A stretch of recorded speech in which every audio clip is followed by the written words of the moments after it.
Hello and welcome to We're the North Bank, the Arsenal podcast for 90-minute football. If you're watching us on the Chronicles of a Gooner YouTube channel, big hello to you guys as well.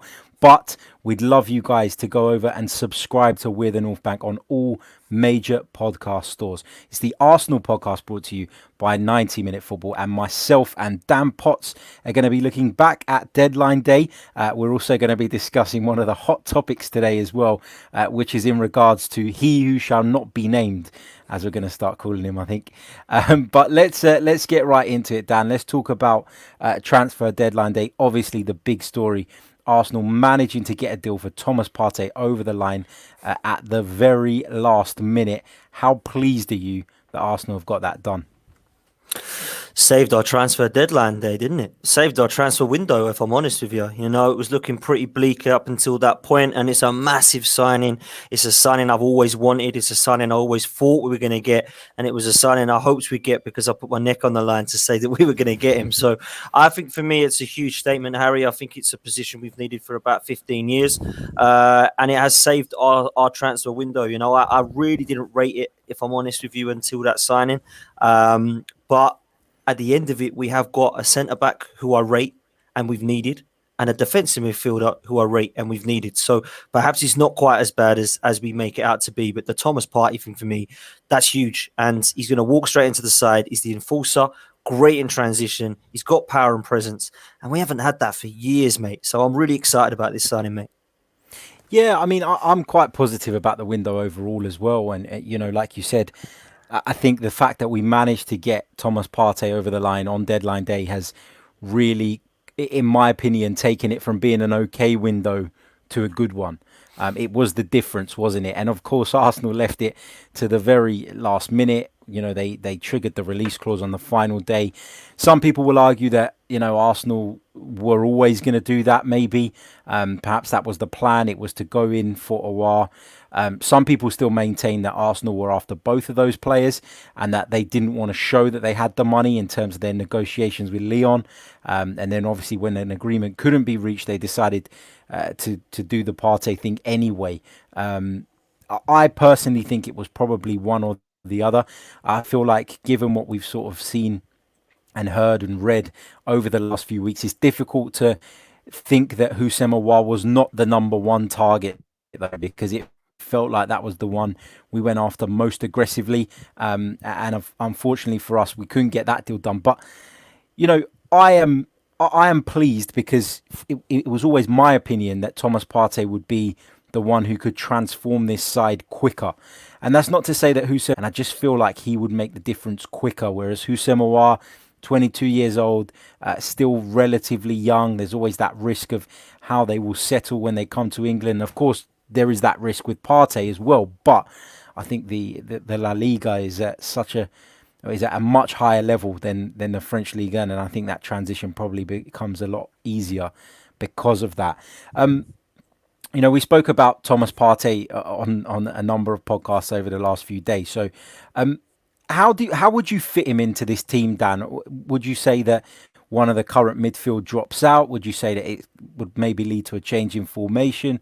What is your gut feeling about where Thomas Partey fits into the picture? Well, Arteta's using the tools at the moment that he's got, and he wants to go 4-3-3. The reason we can't go 4-3-3 is because he's not had the players around it to fit that system. And that's why he's looked at players like David Luiz and Granit Xhaka and Dani Ceballos, and he's made them look okay because it's fitting into a system where they suit. I don't think, however, that's his future.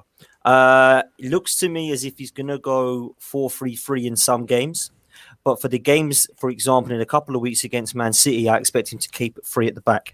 And I think the three at the back, Gabriel, Luiz and Rob Holding, is probably looking like the three favourites at the moment until players start coming back from injury. That means a midfielder is going to miss out. And I'm not quite sure who he's going to miss out with that one. For me, it would be Dani Ceballos and Partey together.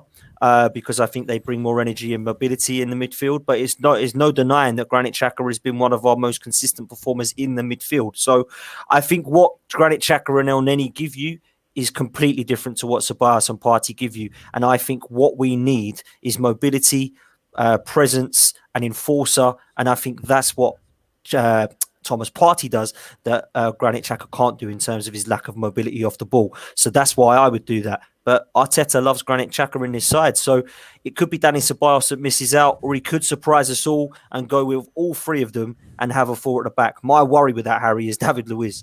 I would prefer to have Rob Holding and Gabriel personally, because I don't think David Luiz can play at two at the back. He's fine in a three, but I think if he's going to go with two at the back, David Luiz could even miss out if he's going to be playing with the three in midfield. I don't know about you, mate.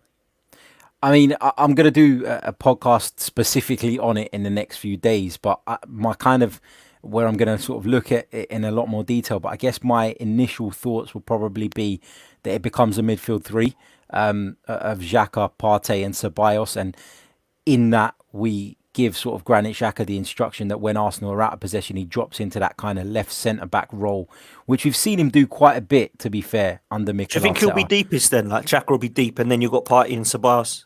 Yeah, I think Partey is the one that, you expect to be a little bit more box to box. We know a lot of people talk about Ceballos as being a little bit more creative. For me, he is creative, but from a deeper position. I think he's more comfortable in that position.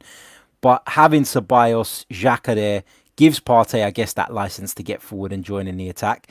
But also, what's worked really well for us is being able to shift into this, five-man defence, literally with a click of a finger, and then change it into a four when we're in possession. It's been that fluency that has really helped this Arsenal team improve and made us tactically flexible in games. And I feel like the way that I'm saying with Xhaka, Partey, Ceballos, but asking Xhaka to play that little bit deeper when without the ball, it is probably the way you maintain that and the way you keep that sort of trend going. And if it's not broke, you don't fix it. And Arsenal have been in really good form, and Arsenal have, got some really impressive results playing that way. So if you can do that, so as in stay as close to that as possible whilst fitting in the new personnel, I think that's probably the right way to go. But we're going to have to see, of course.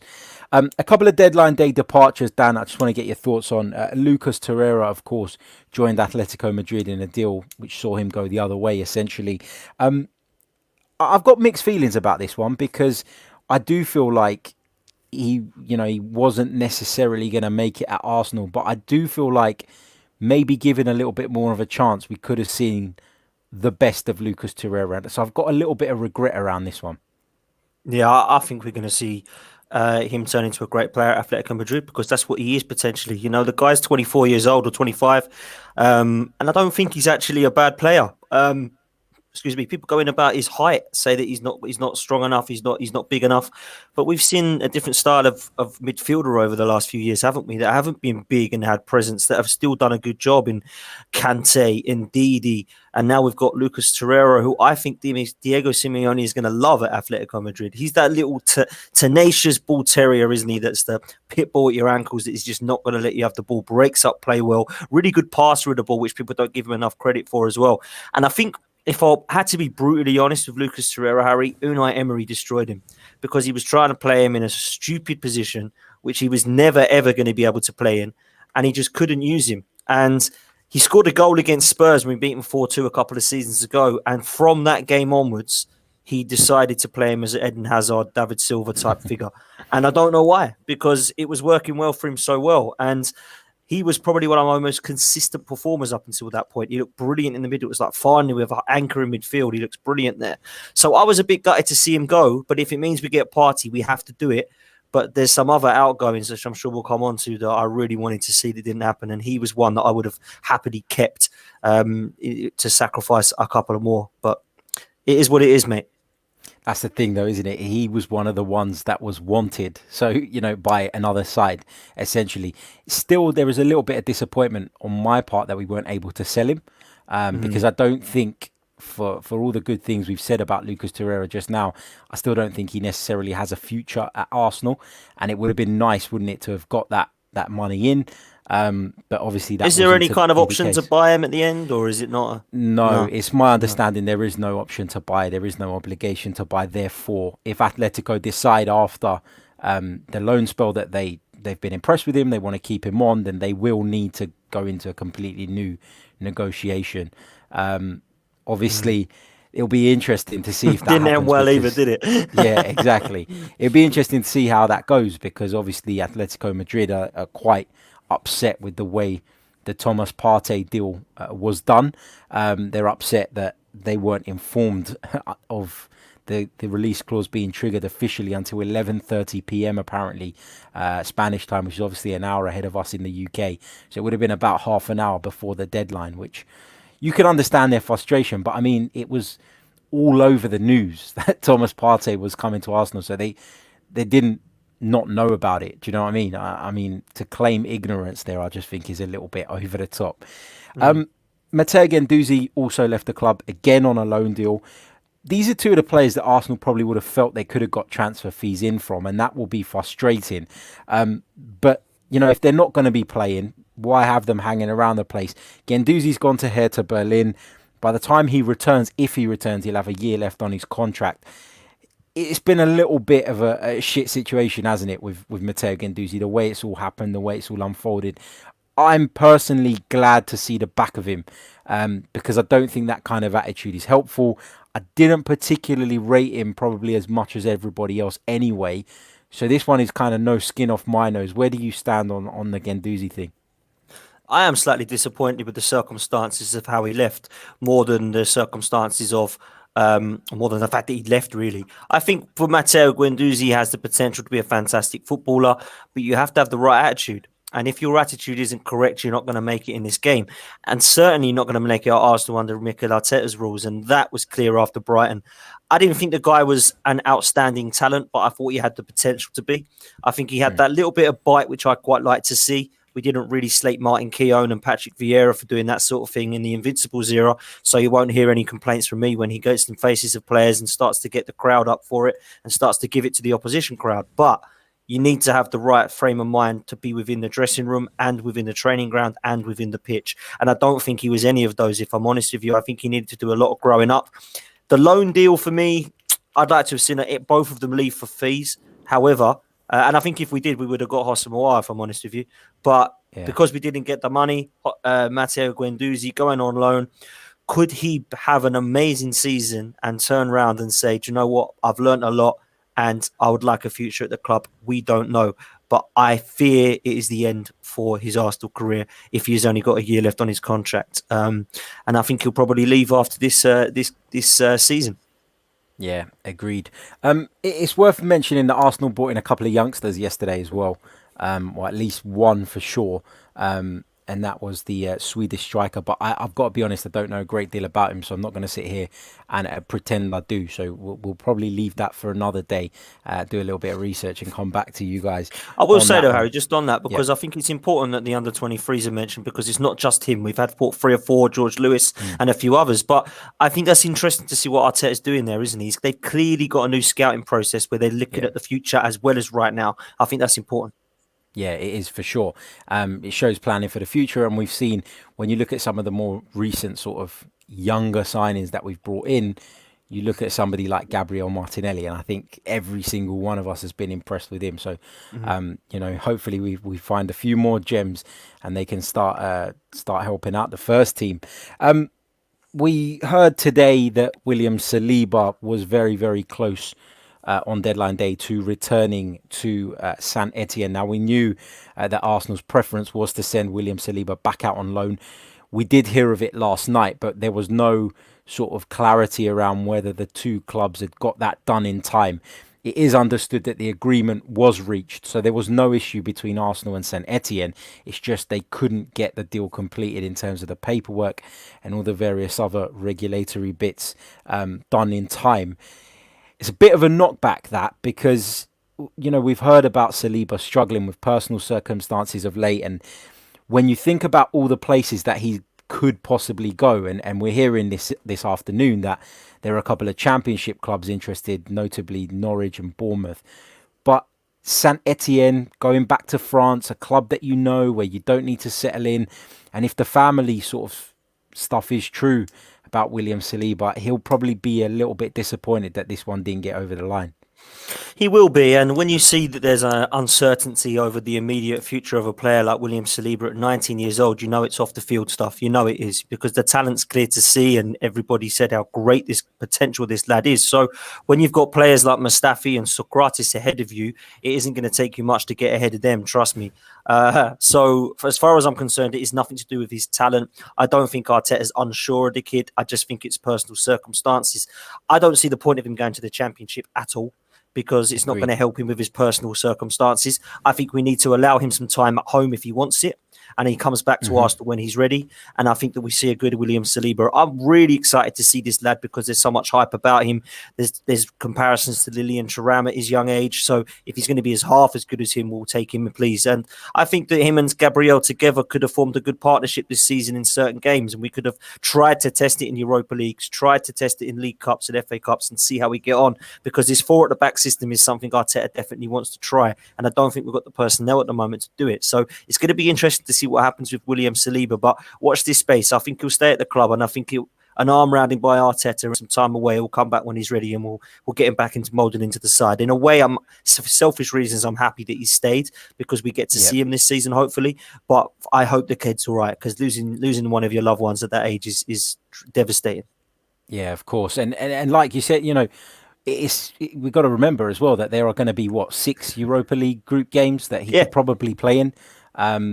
Cup competitions as well. So it's not like he's in danger of getting zero football if he stays at Arsenal.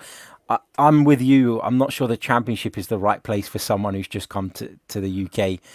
It's a little bit overly physical, in my opinion. I probably sound like a football snob saying that, but it is a very different competition in terms of the physicality. Apologies. You've got so many games in a season as well. It could be a tough ask for him. Um, right. So we've kind of focused on deadline day and what happened on deadline day, but in terms of the overall window, Dan, how would you rate the overall window out of 10? It's a tough one, isn't it? Because 10 out of 10 would be you go and get Upamecano, you go and get a right back, you go and get OI, you go get Partey. You sort yourself out in every single position that you believe you're short in. 9 out of 10 would be you miss out on a couple of positions. 8 would be you miss out on the one, and 7 would be you miss out on, and it goes down from there. I think for me, I'm going to give it a 6.5. And the reason I say that is not on the incomings, because I'm actually quite happy with Partey and Gabriel. I think keeping Ceballos was great. And I think that with Willian on a free, it's actually not bad business in terms of our incomings. Our outgoings, I'd rate it a 1 out of 10.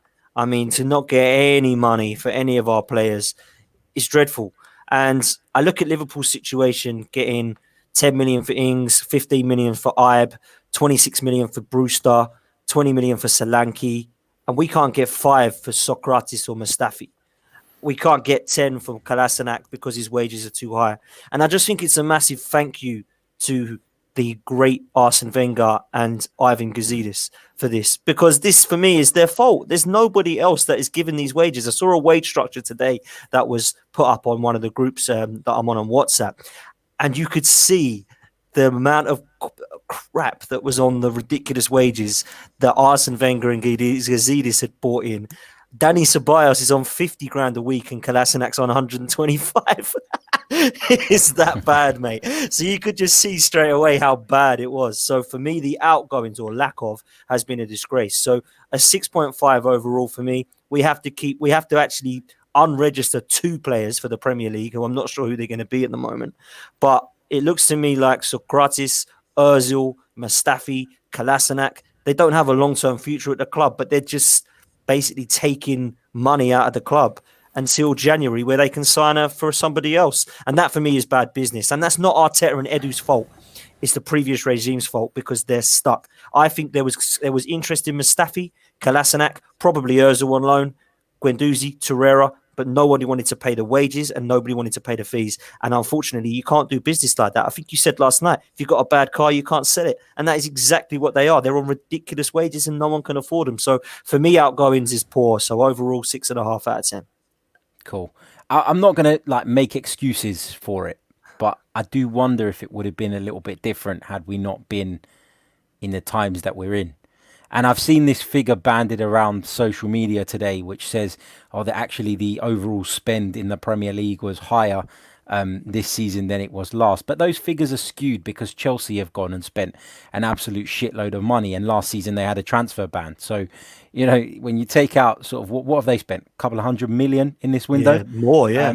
Yeah, if you take that into consideration, then actually the Premier League clubs have spent less this time around than they did last season. So that's worth taking into account as well. For me, I give the window overall a 7. I completely agree with you about the fact that we've been unable to shift players out for money, and that's been a problem. But I do think we've addressed some really key areas. We've addressed the centre back in terms of bringing Gabriel in. I'm like you, I really have high hopes for Gabriel. We've also brought in a top-class midfielder in Thomas Partey. We've brought Dani Ceballos back. I said at the start of the summer that the most important bit of business I thought we could do would be to tie down Pierre-Emerick Aubameyang, so the club deserve credit for that because it's a massive financial commitment. We've added Willian in a position where, whilst we have numbers in terms of like bodies, so your Reece Nelsons, your Sakas, your all those players that can play sort of on the wing, we didn't really have experienced cover in those positions. So I'm glad to see that Williams come in there. So yeah, I give it a 7. The only reason I can't give it higher is because of the outgoings as well. But to a degree, what could Edu and Arteta have done differently with that? If nobody wants those players, then it's as simple as that. There are people like Socrates, for example, and I know this for a fact, that Socrates doesn't want to leave London. He's just had a kid and he doesn't want to go and take a massive pay cut somewhere. So he will happily sit there and not play football for another year because he knows that he's at a stage in his career where he just needs to get as much money in as he can. And I wouldn't be surprised if Socrates ends up going back to Greece and signing for Olympiacos or, one of the big boys over there on having been around Europe and played a fair amount. So there is that issue. Moving these players on was never going to be easy, but I would have liked to have seen us be a little bit more creative maybe in the way we did that. So this is why I think we were in for Aouar and Partey, because I think they were expecting to get rid of those players and then we would have afforded Hossam Aouar as well. But as soon as we couldn't get rid of these, it was dead in the water, unfortunately. Yeah. Dan, just want to get your quick thoughts on... I'm not going to get involved in this because I'm always talking about this particular player and I don't really want to get involved in it on this occasion, but I'm going to get your thoughts. I'm going to get your thoughts on the Mesut Ozil thing. Now, we heard yesterday that the Gunnersaurus had been let go. There was loads of outrage about that. But for me, there's no fans. There's no community events. So if they've laid him off, but they're going to bring him back later, which some sources at the club are saying that is actually the case, I'm not overly outraged with that. I've got to be honest. But Mesut Ozil has come out this afternoon at the time of recording and said, you know what, I'll pay his wages. For as long as I'm at the club, I'll pay his wages. Is this Mesut Ozil doing a good thing? Is this Mesut Ozil using this as an opportunity to make his point about the fact that the pay cuts weren't actually going towards saving jobs? Or are you like me and you think it's actually Mesut Ozil doing a good thing but also taking the opportunity to stick the knife in? So a bit of both. He knows exactly what he's doing, and so does his PR team, bro. This guy should be called Mesut PR Stunt Ozil. It's yet again another PR stunt. Honestly, Harry, the quicker 2021 comes, the better. This dude is taking £18 million out of the club, stinking out the place. Never going to be playing again in an Arsenal shirt, in my opinion. These fans that love him and want to see him in the team, I don't understand it. We've just proved for the last, 8-9 months we don't need him, and people are still crying out for him. Oh, Partey is going to make him better. No, he's not. This guy I've seen this guy for 6 years. He's not changed. And off the field, he is an absolute disaster. When it comes to PR, the whole signing was a whole PR stunt as far as I'm concerned. He gets to the stage on Instagram and he starts saying how much he loves Arsenal and he loves London, and he is more than happy. If he was on 50k a week, he wouldn't love Arsenal and he wouldn't love London. Put it that way. He'd be off back to Turkey. So I just sit here and think he's trying so hard. It's cringeworthy now. And it's got to a stage where I'm with you. The Gunnosaurus, if he's not entertaining anybody at an empty stadium, then lay him off and bring him back when we come in. It's fine. And now he thinks all of a sudden it's okay for him to then get on the backs and say, oh, I'm going to pay for the Gunnosaurus so I can then show the fans that I care and I'll be let back in the team. And if I'm not let back in the team, oh, your manager is horrible and your board are horrible.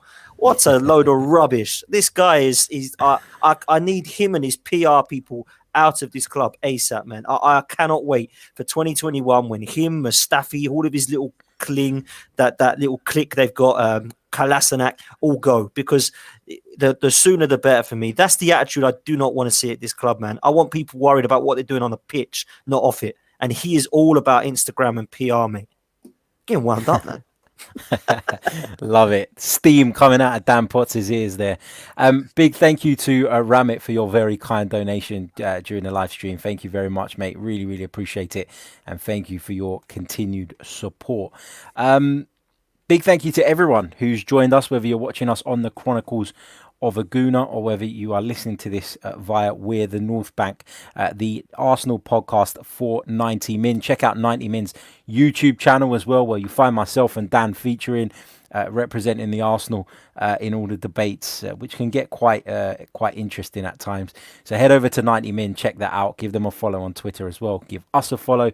I'm at Harry Symeou, Dan's at Dan Arsenal 87, and we're going to be back very soon with more content. Until then, take care of yourselves and enjoy the international break. Cheers.